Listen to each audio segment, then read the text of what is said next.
Salah Jatuh Cinta, karya Abdul Rahmat, dibacakan langsung oleh penulisnya. Di antara rak-rak di sudut kiri ruangan, seorang wanita parubaya berkacamata sedang merapikan barisan buku, menata buku-buku sesuai jenis dan nomornya. Sesekali melihat sebentar cover buku yang dipegang, sekadar membaca judul yang tertulis.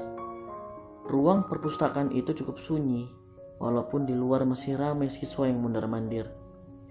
Tenang, suasana yang sangat disukai oleh Wandi, pemuda berusia 17 tahun dengan tinggi rata-rata ketika sedang membaca. Ia bisa lebih fokus membaca lembaran kertas berisi tulisan itu. Tak ada yang mengganggu ataupun membuyarkan konsentrasi. Menikmati sebuah novel genre romantis yang jadi kegemarannya. Ia lihat arloji yang menggantung di tangan kiri. Pukul 10:25. Bel masuk kelas akan berbunyi 5 menit lagi. Wandi makin serius membaca novel yang dipilihnya. Peraturan di perpustakaan ini tidak membolehkan siswa meminjam dan membawa pulang buku bacaan berupa novel. Alasannya karena sering sekali ada siswa yang meminjam buku novel tidak dikembalikan. Kartu pinjaman yang dipasang di dalam buku saja belum cukup ampuh. Aneh memang dipikirnya. Bukankah perpustakaan adalah tempat sumber ilmu? Mengapa tidak boleh membawa pulang si pelita ilmu itu barang 1, 2, atau 3 hari saja? Sedang asyik membaca, pandangan Wandi teralihkan ke arah seorang gadis yang duduk tepat di depannya. Cukup terkejut ia melihat gadis itu sudah duduk berhadapan dengannya. Tapi Wandi masih bersikap seakan-akan tidak ada orang. Sembari membaca, sesekali ia melirik ke arah darah jelita yang ia rasa mulai menarik hati. Bentuk mata monolet eyes atau mata sipit dan warna bola mata kecoklatan yang indah dipadu dengan bulu mata nan lentik. Wajah yang oval, pipinya yang tirus, blanos dengan kulit putih halus yang sangat terawat. Bentuk bibir yang mengembang besar kemerahan semakin memperindah fisiknya. "Maaf, aku duduk di depanmu, gak apa-apa kan?" tanya gadis itu setengah berbisik menyadari Wandi yang terus memperhatikan wajahnya. Gak apa-apa, santai aja," jawab Wandi terbata-bata. Gadis itu membalas dengan senyum yang sangat indah. Beberapa detik tadi saling pandang pertama yang membuat Wandi jatuh hati pada darah jelita di hadapannya sekarang. Perbincangan terhenti. Mereka hanya saling duduk dan membaca masing-masing. Wandi bingung harus memulai pembicaraan dari mana. Untuk berhubungan dengan lawan jenis bukan keahliannya. Sekedar 1 atau 2 kalimat yang keluar dari bibir tak bisa dirangkainya. Tiba-tiba saja ia merasa otaknya menumpul, tak bisa berpikir. "Maaf ya, aku pergi dulu." Gadis itu beranjak dari duduk. "Oh iya," balas Wandi mencoba menampilkan semburat senyum dari wajah. Gadis itu melangkah menuju ke pintu perpustakaan. "Namamu siapa?" tanya Wandi setelah mengumpulkan ribuan keberanian di dalam diri. "Aku Dita. Kalau namamu?" "Aku Wandi, kelas 11 IPS 2. Kamu kelas berapa?"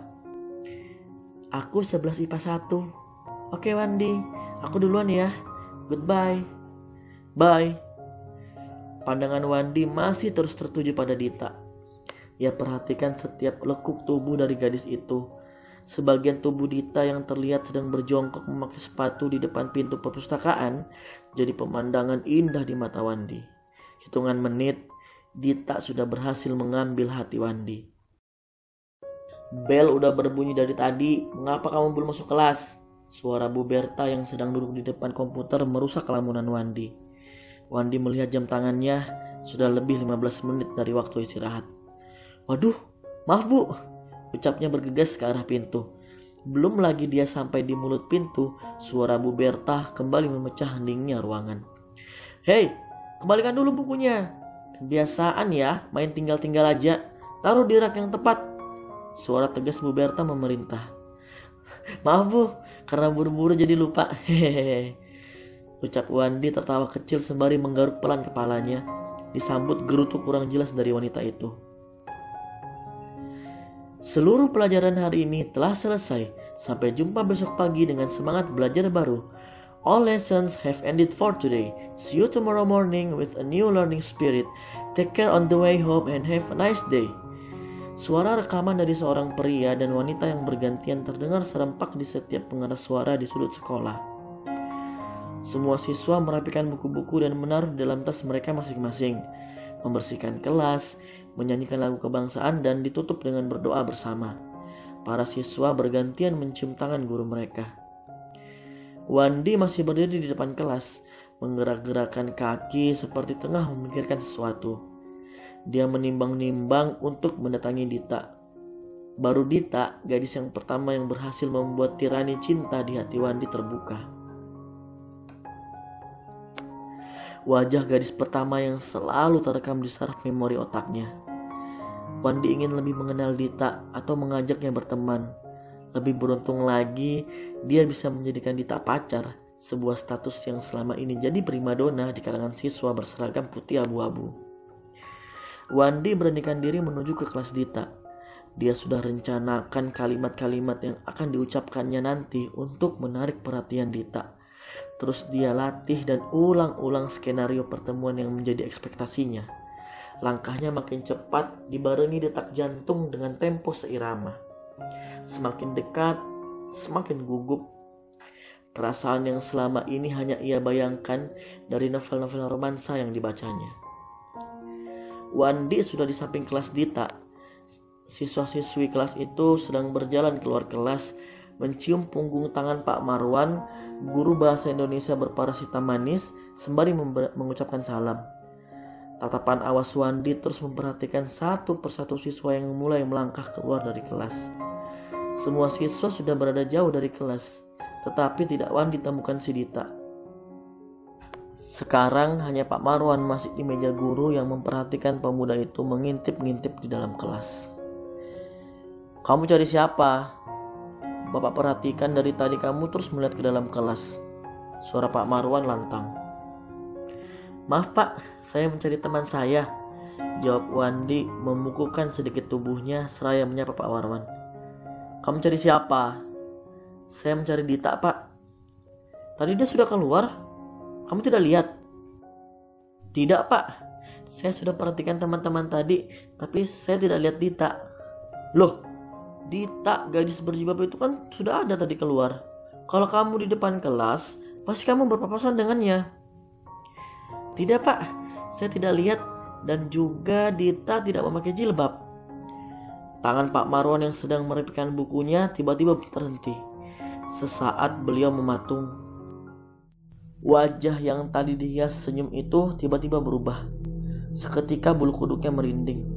Segera beliau masukkan buku-buku ke dalam tas. Beliau tarik tangan Wandi dan membawanya menjauh dari kelas. Yang ditarik hanya kebingungan mengikuti arah tarikan Pak Marwan. Beliau menatap tajam ke arah Wandi. "Di mana kamu bertemu dengan Dita?" tanya Pak Marwan menampilkan ekspresi serius. Ada sesuatu yang beliau ketahui. "Di perpustakaan Pak, sewaktu istirahat pertama tadi." Wandi masih menjawab penuh kebingungan. "Coba kamu ceritakan tentang Dita yang kamu maksud." Wandi ceritakan pertemuan tadi dengan Dita. Ia jelaskan secara rinci perawakan gadis itu. Semakin Wandi menjelaskan, raut wajah Pak Marwan makin serius. Tatapannya semakin mencekam kepada Wandi. "Sekarang jangan kamu cari atau temui lagi Dita. Dia salah satu siswi yang bermasalah di sekolah ini. Dekat dengannya akan membuatmu tertimpa masalah juga nanti," ucap Pak Marwan menasehati. Wandi kaget mendengar ucapan dari guru yang terkenal bijaksana itu. "Kenapa Pak? Bukannya Bapak sendiri yang sering menasehati kami di kelas untuk tidak boleh memilih-milih dalam berteman?" "Sudah, kamu tidak usah bertanya atau membantah lagi. Ikuti saja apa yang Bapak nasihatkan. Ini semua untuk kebaikanmu juga." "Tapi Pak, sekarang kamu pulang aja." Pak Marwan melangkah pergi. Wandi masih penuh tanya. Rahasia yang disimpan gurunya itu ingin segera ia tahu. Gadis yang telah menjadi cintanya itu tidak mungkin ia biarkan begitu saja. Dan juga Wandi tidak yakin gadis seperti Dita adalah siswi yang bermasalah. Ia tidak mau begitu saja menerima perintah dari Pak Marwan. "Masalah apa yang sudah diperbuat Dita Pak?" Wandi berteriak kepada Pak Marwan yang sudah berjalan beberapa meter darinya. Guru itu menghentikan langkah, menoleh pelan ke arah sumber suara. Wajah itu menyeratkan kesedihan. Dita dulu siswi berprestasi di sekolah ini beberapa tahun yang lalu. Sayang, takdir tak berpihak kepadanya. Ia ditemukan tewas di perpustakaan. Setelah kejadian itu, banyak yang sering melihat Dita di ruang perpustakaan. Selalu laki-laki yang jadi target. Dan siapapun yang pernah melihat atau ditemui Dita akan mengalami peristiwa yang tidak baik, dan Dita pasti selalu mengikuti langkahnya. Banyak-banyak berdoa, Wandi. Kuatkan ibadahmu. Bentengi dirimu dengan doa, karena tidak ada kekuatan apapun yang bisa mengalahkan kuasa Tuhan. Pelan Pak Marwan menjelaskan. Menyangka bulu roma Wandi mendengar cerita Pak Marwan. Tanda tanya besar itu terjawab sudah. Debar jantung tanda cinta berubah jadi debar jantung ketakutan. Jadi gadis cantik yang dia lihat tadi di perpustakaan, yang mengobrol dengannya adalah gadis yang sudah mati. Gadis yang sempat memberikan senyum indah itu adalah gadis yang akan membuat hidupnya dalam bahaya. Kamu mencariku ya, Wandi? Suara setengah berbisik itu terdengar mengagetkan dari arah belakang Wandi. Seorang gadis yang menjadi bahan perbincangan sudah berdiri tepat di belakangnya. Pundak kanan Wandi dipegang oleh gadis berwajah pucat itu. Wandi semakin bergidik. Senyum menyeramkan sedang ditatap oleh Wandi.